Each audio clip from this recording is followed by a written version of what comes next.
So welcome back. We are now going to be going into part two of social stratification. So I'm going to be covering some more details regarding the stratification, both local, meaning the stratification in your situation, right? The different levels that we look at a vertical or flipping it upside down from highest to lowest socioeconomic status, as well as how those factors are governed, to the global dynamic, which we'll cover in part three, of how we do this stratification also globally, of deciding how things are semi-peripheral or seen as coordinations. Now we're going to have a bit more of a conversation.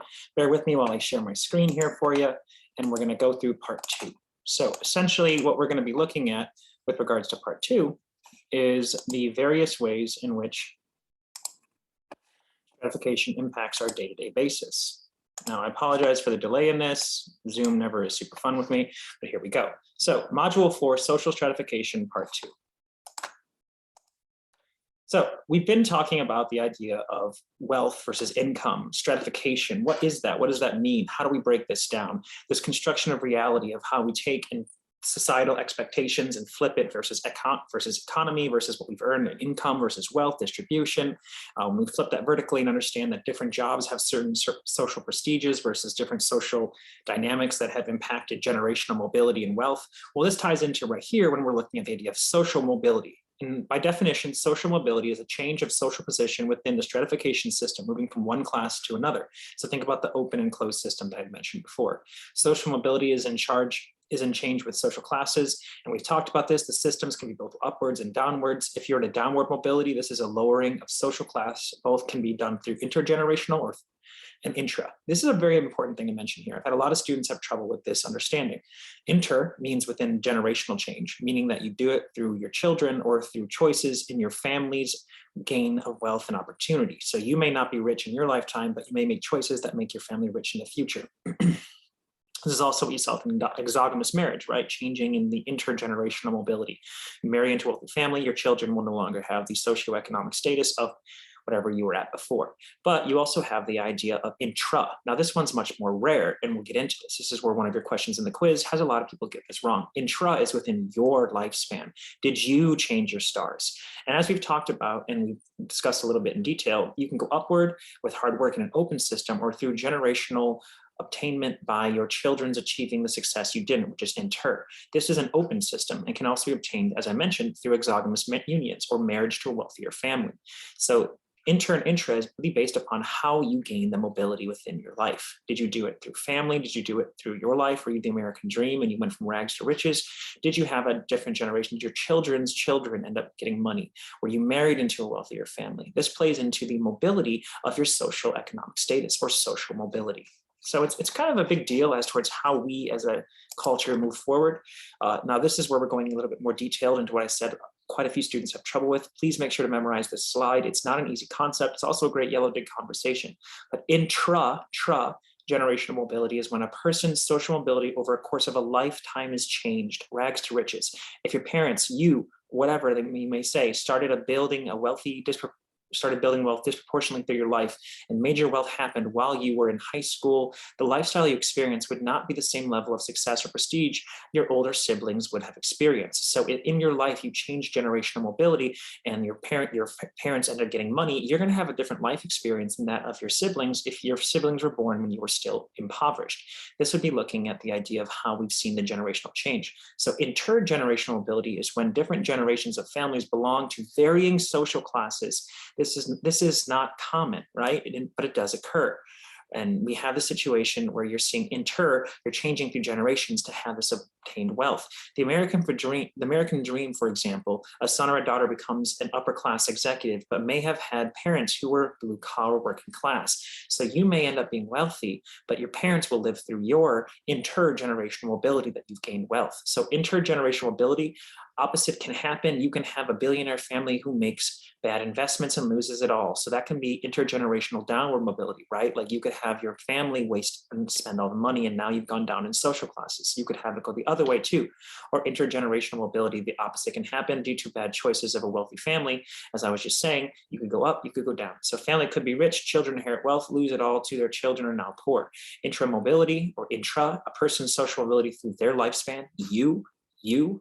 Parents born blue collar obtains wealth status later in life, worked your way up to success, and now your family is on a different socioeconomic status. As I mentioned, the opposite can always happen. You could have intra-mobility and then the intergenerational downward mobility. So these can be interchanging. So you could make all this money and then your family could blow it. The reality is that the mobility can go up, it can go down, and the more likelihood is that you'll see intergenerational mobility within people's lives, that people are able to gain success through time, and then the generational wealth will be disproportionate and you'll see different changes. You could be the kid who grew up as the first child poor, and then the last kid is viewed as spoiled because he grew up in a wealthy family. This would be intergenerational mobility, but it would be intra through the parents obtaining it. So it's a little complex when you think about it. Just know that the inter means next, like intergenerational, intermobility. You're going into the next area. Intra is the idea of you are doing it yourself. So you and they, that's important to know. There'll be a question on your quiz about this. Make sure you have an understanding going forward. So let's talk a little bit more about the construction of absolute mobility or social mobility. Well, absolute mobility is when you move up and down in absolute terms. If we look at the types of mobility, you have this idea of the conversation of both absolute and relative. I was just talking about absolute, and that is absolute looks as if you're doing better or worse than. If you were making $50,000 now compared to 10 years ago, where you were making 40,000, you would be doing better. So in an absolute perspective, you would actually be having absolute mobility because you have moved absolutely. In the long term, you're doing better. Whether that's small or big does not necessarily matter. Relative is a reference group of analysis. Think back to reference groups, right? How are you doing in comparison to your friends? If you're making 60,000 and that's the highest you've earned individually, you'd be doing great. Cool, absolute change. What if your friends are making 70? Well, then you wouldn't be moving so well, right? Based on the reference group, you've now been able to measure that quantifiably and quantitatively as towards how you're doing. Measured through either the quantitative analysis measurement, where you're doing number-based, right? Like 60 to 70K, meaning an evaluation on the economic obtainment through the examples such as comparing your parents' earnings to yours. We can look at the idea of occupational status through qualitative measures, where we're able to have qualitative, which if you think back to research methods, means that we have examples that are given by the person, so interviews. Recent studies have shown that 1/3 of US men will end up in the same type of jobs as their fathers, compared to 37% are upward mobility and 32% who are downward mobile. The likelihood of you ending up in the same group as your parents is more common than not. Meaning, and I don't mean to sound oppressive when I say this, but 1/3 of US people are going to end up in the same economic status as your family. You may choose a different career, but it's unlikely and less common that you will change your stars and become of different economic status. It's the likelihood that you'll go through these different dynamics, right? You'll have different situations, but it isn't common, but it doesn't mean it's unobtainable because you are in an open class system. So you do have the ability to change your destinations, but statistics are pointing that most people stay within the same economic status that they were within. When we look at the hierarchy, right? High prestige, low prestige, people tend to find it based on economic status, and your reference groups and your networks, as I've talked about in this course, play into your ability to actually gain mobility within the system. So how much mobility you have is also based upon who you're communicating with. So let's talk a little bit about social mobility. You can look at the scale if you'd like, see the different dynamics of how people are moving. Essentially, if you're looking at this graph quickly, what you're seeing is the rich get richer, right? Horizontal social mobility works in different fields of study, but that remain in similar social positions and statuses. Industrialization increased the upward outlook long-term. Median annual income of households increased. But I mean, look at this though. In 1955, it was 34,000 was the median income. 2015, 70,000. Also now just for inflation, right? So the highest statistical probability is that people experience what is called horizontal mobility. You may work in different field of study, as I was mentioning, but you all remain in the social position as your parents. In the long zoomed out perspective, the track of the United States is upward social mobility. They're very much connected to the economic environment around us. Think of how the industrialized has allowed more of the organic solidarity. So I want to point back out that 34,000 was not adjusted for inflation. So what you're also seeing is that there's a stagnant consistency of how people earn the money that they're earning. Long-term trends have not been so positive in the most recent years. Most mobility has been at the top as opposed to the bottom. So the wealthy get richer and it's harder for the poor to get richer. It just ends up being the inequalities of the system.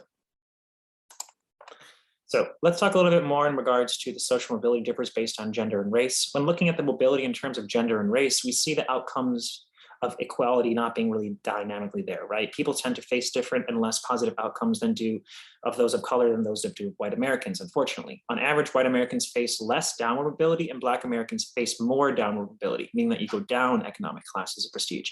Half of Black Americans that are born in the bottom quintile of the income bracket are still within the same bottom quintile by the age of 40. American sociologist Carl Alexander and Doris Entwistle studied a random sample of 800 students living in various neighborhoods in Baltimore, which is known to be an area of a lot of impoverishment, right? The study was supposed to be only 3 years, but ended up going 30 years. So this is a 3-decade study. Research allowed for research followed up with the kids at different ages to kind of get different grasp, right? 5, 10, 16, 23, 28, and 35. And what it showed is that a lot of scary things. 45% of higher socioeconomics statuses had college degrees by 28. Only 4% of lower SES had this. Crazy. Those who have higher SES were more likely to be middle class by 28 as well. So your economic status decided if you're even going to get to middle class. Low SES white children were better off than those of low SES African American kids, thus showing the racial diversity being a huge impact on your outcomes, sadly. Those with the higher SES were more likely to be middle class by 28, as I mentioned. And what we look is 89% of low socioeconomic high school dropouts were working at 22, white, and while only 40% black. So what we're seeing is 89 to 40. That's crazy. That's crazy. So race and gender play a large role in the outcomes. But interestingly, low socioeconomic white men were more likely to use hard drugs, smoke, and binge drink than those of lower SES black men. So the stereotypes that they're poor, lazy, and drug addict the media perpetuates of those of people of color is not true. It actually showed me research that it was those of the white persuasion that were using more hard drugs, smoking, and binge drinking, but they were also the ones having 89% low SES dropouts to be working 122, while only 40% black. So what we're seeing is that drug use and poverty cannot account for the lack of opportunities, contrary to what the media loves to perpetuate, which is moral entrepreneurism and false claims, and trying to use that to be able to justify unfortunate realities. But what we're looking at here in this entire sad status is that half of Black Americans that are born at the bottom income distributions are still there by the age of 40. And Black Americans also face higher rates, as I mentioned, of downward mobility. So race and gender really play a large role in the outcomes that you have, more so than just working hard and you'll get there, like people like to say. People love to say that. And over the last century, women have seen vast improvements towards their mobility within society. We're seeing a little bit of a hiccup on this with women's rights being called into question and reproductive rights, which is sad to see. But however, there is much more work to still be done, right? In the last century, 85% of women earn more income than that of their mothers or grandmothers. That's a good move, right? With this, you have seen the income gap between men and women started to shrink. In the 1980s, women only made 60% of the income of their male counterparts. And by 2015, the gap is down to just 8%, so 60 to 8. That's a crazy jump. And what we're seeing with the reality of the gender impacting the choices with regards to SES status, or I just mentioned quite a few things, but within the 1980s, like I mentioned, the 60 to 8, that's huge, good progress, much work to be done. Women born at the bottom are still more likely to remain there compared to men. 50% of women are born to the bottom quintile are still there at age 40, similar to those of the people of color, as I just mentioned with Black Americans, right? Higher experiences of downward mobility. It's still not an equal system where men, especially cis white men, are dealing with a lot of benefits that they're just getting ascribed and inherited them based on unfortunate race and gender biases. So, really cool video here to watch again. Feel free to watch it on your own time. It's on social mobility. I think it's great. To what extent? But we're going to move a little forward and go into the idea of class traits. So what do wealthier people wear? What do wealthier people eat? What do middle class people wear? What do middle class people eat? The traits we associate, the symbols we connect to certain groups play a large role in the markers. This is a word you hear a lot in sociology, the idea of markers, class markers, things that indicate status, established to gain understanding towards the people around us. This also ties into hobbies, which we have talked about with the popular culture or low culture versus high culture. We mentioned last lecture part about the idea of conspicuous leisure can tie to wealth and display, the types of numbers of vacations, the things they wear, also just the assumptions that they are wearing it. A lot of the wealthiest don't actually spend their resources on the things that we think they have, right? Types of vacations you plan and budget for a Hawaii trip, they just go because they want to. Foods, caviar is an example for wealth all the time, where top ramen can be associated with budget foods, right? The traits and markers, we have assumptions, and sometimes they're completely false too, because a lot of the times you may find the wealthiest person doesn't really want to spend a lot of money on these unneeded resources because they can afford them, not because they don't think they're nice, because they can afford them. To them, they're just a purchase they could make. That's something to understand, is that the understanding of wealth distribution through objects and conspicuous consumption and conspicuous leisure, as talked about by theorists, are markers, but it doesn't necessarily mean anything. You may have people who want to drive a Prius but can afford a Bentley. but the person who can't afford the Bentley buys the Bentley so they can say that they have it, right?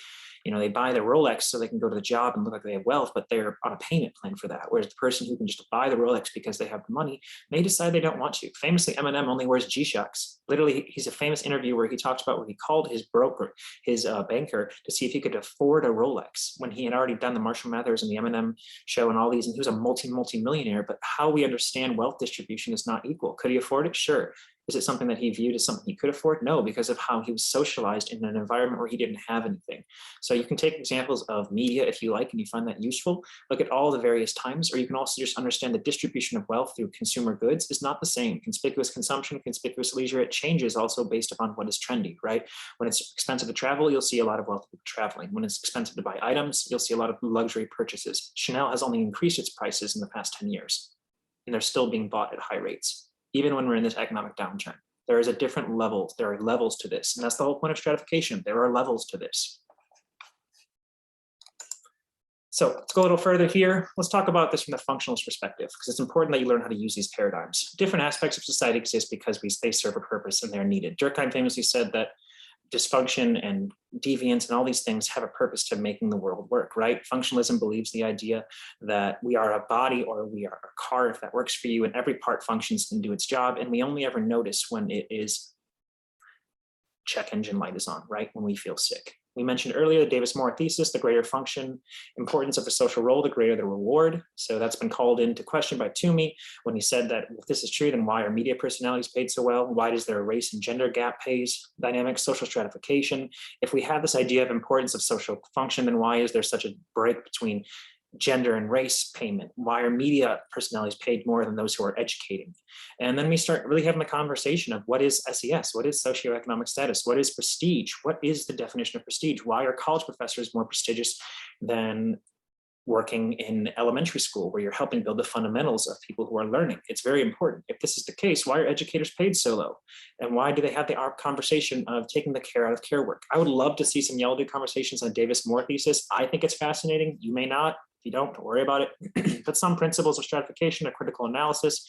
Toomey challenged the David Moore thesis on the reality of this over to even the definitions, like why are we paying so much for political campaign trails? People of different race and gender do not get paid equally. So if it was truly based upon this idea of greater importance of social role, greater the reward, then this wouldn't believe that this could work. It prevented the qualified people from attempting to fill the roles. And that's what the problem is social stratification. So functionalism sees where these gaps and these dysfunctions can create unequal opportunities towards stratification, which means the system is not working as the way that it's intended.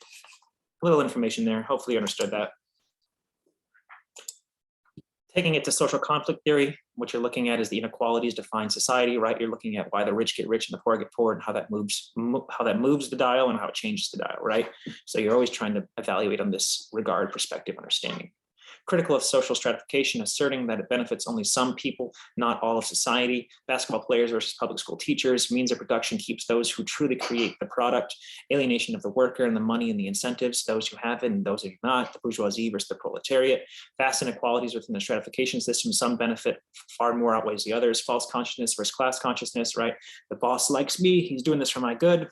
The boss doesn't care about me. He's not doing it for my good. We need to understand where we fall into this class and this consciousness. Are we for the people who are ruining our lives and telling them it's okay? Or are we a part of the false consciousness where we think that our boss is yelling at us for the greater good? He who controls the salt or controls the world, right? We have Dune that just came out. So you're looking at the idea of distributions of property, wealth, and resources. Socially and globally, the ability to take from those who of worse positions becomes utilized. Those both on a global scale and a group-based outcome are only as good as the resources they can control. Right back to the idea of production. Who has and who does not. Marx hit it nail on the head when he talks about the bourgeoisie versus the proletariat. Social stratification. This is why many people who share similar passions, hobbies, incomes, racial categories, and views tend to be surrounded with one another. Interactionalists view this. Look back to Sharkey. Why does someone who makes $100,000+ live in a $30,000 neighborhood? Connected to the norms, traditions, and values. Royalty marrying commoners, strange because why? Because it's just not something we're used to. The ideas of symbols of status and stature, right? Base of economic structure, wealth divided through generations. Appearance reflects people's perceived social standings, powers of symbols. Housing, clothing, and transportation choices, we tend to communicate and interact with those who are like us. Interactionalists look at the small dynamics, the things that connect us and make us feel unified. Some interesting data for you here. Feel free to go through this. I'm not going to go through it with you, but you can really see the impact of race within income inequality. It's a really powerful slide, Pew data, so it's very trusted. It's crazy when you look at some of these numbers. But yeah, let me pull quickly out of this. This is part 2. We will go into part 3 on the next lecture slide. I hope you have learned something from this. I hope that you have found it interesting. And as usual, if you have any questions, concerns, or comments, please email me or my TAs. I am here to help you when I can. I'm a resource for you here in this class, and I will look forward to seeing you in part 3. Peace.